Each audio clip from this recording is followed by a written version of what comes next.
أنا عندي 40 سنة وعايشة لوحدي. تقدروا تقولوا إن أنا عايشة لمزاجي وبس.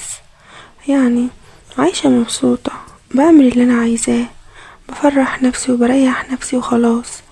أنا عندي أخت أصغر مني أو متجوزة في محافظة تانية، وأنا عايشة في القاهرة. لكن أختي دي في محافظة تانية وابنها دلوقتي هيدخل الجامعة، فطبيعي إن هو هيجي يقعد معايا، لأن الجامعة بتاعته هنا في القاهرة. فهو علشان ينزل القاهرة هيحتاج ان هو يأجر سكن. وانا بصراحة بحب ابن اختي ده، لان هو على خلق ومحترم وطيب، وهو كمان بيحبني. فانا كلمت اختي وقلت لها ايه اللي يخليه ينزل ويأجر سكن ويدفع فلوس وانا بيتي مفتوح ويجي يعيش معايا. فقالت لي بس انت بتحبي الحرية وبتحبي ان انت تكوني عايشة لوحدك وعلى راحتك، فمش هتحب ان حد يعني يكون قاعد معاكي. فقلت لها لا، ما تقوليش كده، انت ازاي بتقولي كده؟ وبعدين انت عارفة انا متجوزتش وما عنديش اطفال، وايه يعني لما يجي ويعيش معايا او حتى يسليني وياخد بحسي؟ وفعلا وافقت وجي علشان يقعد معايا. لكن انا ما عملتش حساب خالص للي هيحصل بينا ولا لكل اللي عمله معايا. ازيكم عاملين ايه؟ يا رب تكونوا كلكم بخير.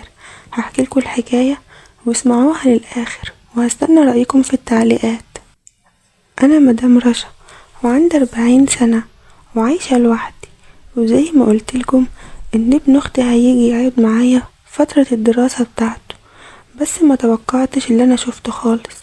أنا بقالي فترة كبيرة خالص ما شفتوش، ولما جه لقيته حاجة تانية، طول بعرض بعضلات، وواضح جدا ان هو بيهتم بنفسه.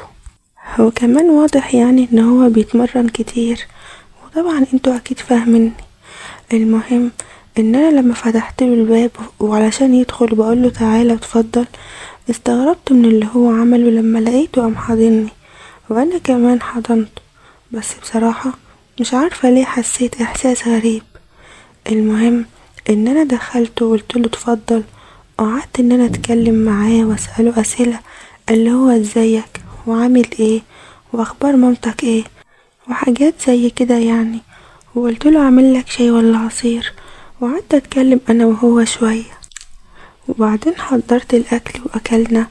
وبعدها هو دخل علشان ينام في اوضته ويرتاح، وانا كمان خلصت اللي ورايا ودخلت اوضتي علشان انام. وانا بحكم ان انا عايشة لوحدي متعودة ان انا بنام بحاجات خفيفة.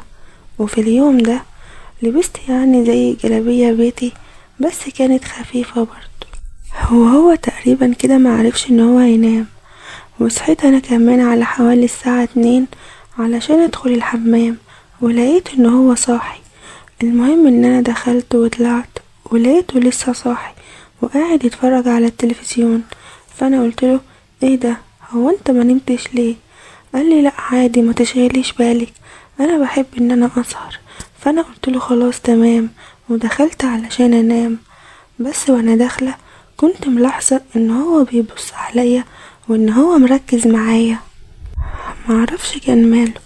المهم ان انا يعني ما حطيتش في دماغي وقلت جايز مش قصده حاجه. المهم ودخلت نمت. وتاني يوم الصبح لما صحيت لقيت ان هو بيلبس ونازل، وانا كمان لما قمت لبست هدومي وقمت علشان اشوفه هيفطر ايه. هو انا كمان كنت عايزة اخرج. المهم بقوله هو انت رايح فين؟ قال لي انا نازل علشان في شوية ورق لازم اخلصه للجامعة، واحنا لسه في اول الدراسة ولازم الورق ده يتعمل. قلت له تمام، هو انت فطرت؟ قال لي لا والله لسه ما اكلتش حاجة ولا فطرت. قلت له طيب تعالى ما تنزلش، تعالى ما اعمل لك فطار الاول، ما ينفعش تنزل كده. ورحت اخدته من ايده ودخلنا على المطبخ علشان يعني اعمل له اكل علشان يفطر. هو وقفت احضر الاكل وكنت واخده بالي ان هو مركز معايا وبيبص عليا، وطبعا انتم فاهمين هو كان مركز على ايه. بس بعدين عملت نفسي ان انا مش واخده بالي وكملت في تحضير الفطار. وبعد كده عملت الفطار وطلعنا برا فطرنا على السفرة. وبعد ما خلصنا فطار بقوله اعمل لك شاي؟ قال لي ماشي، وقمت ودخلت على المطبخ علشان اعمل له الشاي، وهو قام وجه ورايا وانا ما خدتش بالي منه، وعملت الشاي وجاي يعني بعدي كده وبلف ظهري، فخبطت فيه كده خبطة خفيفة. هو الغريبة برضو ان انا وانا بلف ظهري هو برضو كان بيلف وخبط فيا نفس الخبطة الخفيفة دي. وقتها مش عارفة يعني حسيت احساس غريب كنت اول مرة احسه، علشان يعني انا مش متجوزة ومليش تجارب والكلام ده، وكل اللي بعمله مع نفسي، فكنت اول مرة احس واجرب حاجة زي كده.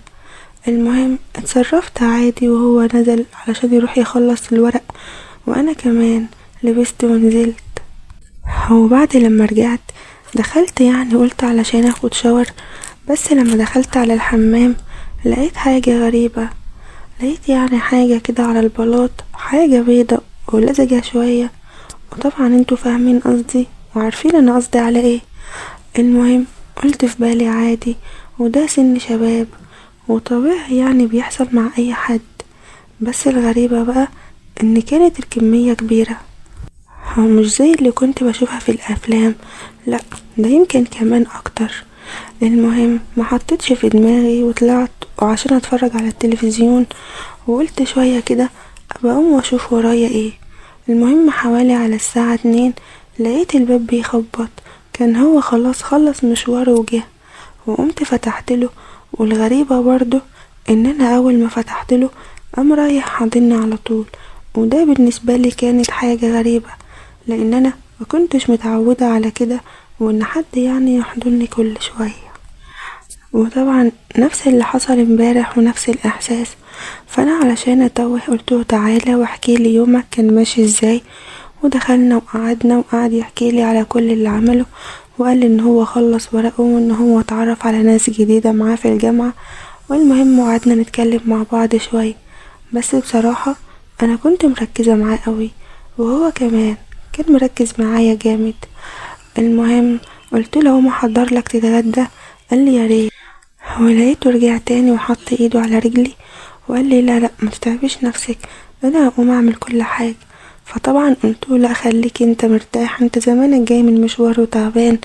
قال لي لا، ولقيته حط ايده على رجليا بزيادة، وقام هو وحضر الاكل وعمل كل حاجة. وطبعا بعدها قمت ودخلت على الأوضة، وطبعا من كتر اللمسات بقيت يعني حاسة بحاجات كده غريبة، بس في نفس الوقت انا ما كنتش عايزاه ان هو يتعود على كده. فعلشان كده سبته وقمت دخلت على الأوضة ولبست يعني حاجة تانية تقيلة شوية، لاني ما كنتش عاوزاه ان هو ياخد عليا او يعني يتجرأ من ناحيتي ولا يكون من ناحيتي اي حاجة، وعايزة ان هو يعني يلم نفسه شوية، هو عايزة ان احنا يعني يكون بينا احترام. وقمت دخلت اوضتي علشان اغير، بس للأسف وانا داخلة نسيت ان انا اقفل الباب ورايا بالمفتاح، او يعني ان انا وربته كده ونسيته. ودخلت بقى علشان اغير، وهو معرفش كان في الصالة وكان عاوزني ليه. المهم ان هو قام علشان يدور عليا ويشوفني فين، وللأسف دخل عليا وانا جوه وشاف كل حاجة كده، شافنا على بعض يعني من غير حاجة خالص.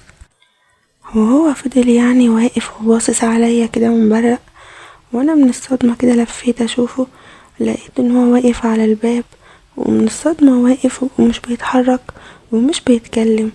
وانا كمان بقيت واقفة مصدومة وبقيت واقفة ابصله وخلاص. وانا طبعا زي ما قلتلكم انا سن 40 بس ما يبانش عليا حلوة وشكلي صغير.